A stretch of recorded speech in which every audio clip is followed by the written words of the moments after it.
High, কেমন আছো তোমরা সকলে? আশা করি সকলেই খুব ভালো রয়েছো আর আমিও অনেকটা ভালো আছি। তো আজকে আমার আরও একটা নতুন ভিডিওতে তোমাদের সকলকে জানাই স্বাগত। আর এতক্ষণ ভিডিওটা দেখে আশা করি বুঝতেই পেরে গেছো যে কিসের ভিডিও আজকে আমি করতে চলেছি। হ্যাঁ, ঠিকই ধরেছো, মিও মোড়ে থেকে আমি একটা পিৎজা এনেছিলাম যেটার প্রাইস আমার কাছে পড়েছিল 55 রুপিস। তো সেটাই আজকে আনবক্সিং করব তোমাদের সাথে। আর তার সাথে সাথেই তোমাদের আমি একটা টিপস শিখিয়ে দেবো, যেটা ভিডিওর পরবর্তীকালে তোমরা তো দেখতেই পাবে।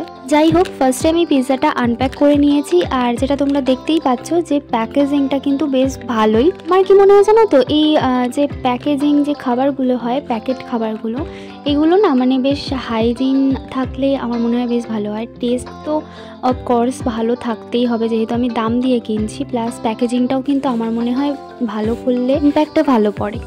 এবার আসা যাক ওই টিপসটার ব্যাপারে, যেটা আমি ভিডিওর প্রথম দিকটা করে বলেছিলাম তোমাদের। ঠান্ডা পিৎজাকে কীভাবে মাইক্রো ওভেন ছাড়া গরম করা যায় সেটাই আমি তোমাদের বলবো। আশা করি সকলেই জানো সেটা, তাও একবার আমি তোমাদের দেখাবো। যেহেতু আমার বাড়িতেও মাইক্রো ওভেন নেই, তো আমি এই পদ্ধতিটাই প্রত্যেকবার ট্রাই করি, তাই ভাবলাম এবার চলো তোমাদের সাথেও একবার শেয়ার করে দিই। প্রথমেই আমি গ্যাসটাকে জ্বালিয়ে নেব, তারপরে একটা ছোট ফ্রাইং প্যান নিয়ে নিয়েছি, যেটা আই গেস ফ্রাইং প্যানই বলে।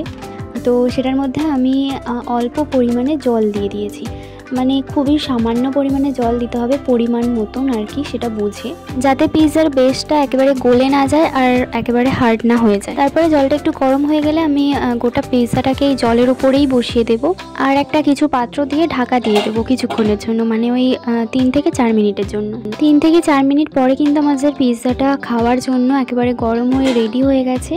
আর তোমরা দেখতেই পাচ্ছ চিজগুলোও অল্প অল্প মেল্ট হয়ে গেছে। তো চলো এবার পিৎজাটাকে একটা প্লেটের মধ্যে সার্ভ করা যাক।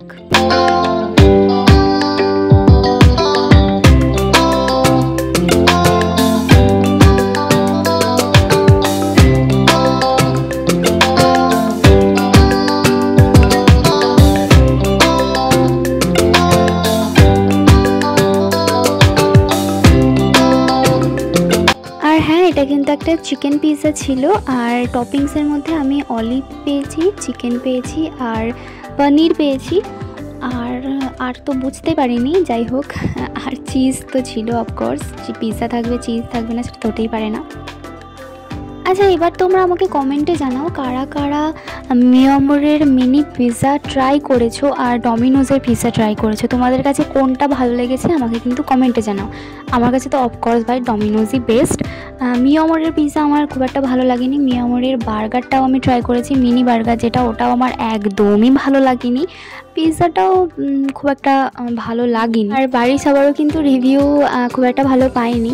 যাই হোক, তোমাদের যদি ভিডিওটা হেল্পফুল লাগে, টিপসটা যদি হেল্পফুল লাগে, তাহলে কিন্তু একটা লাইক ভিডিওতে করে দিও, আর কমেন্টে জানিও নেক্সট ভিডিও তোমরা কী টপিক্সে দেখতে চাও।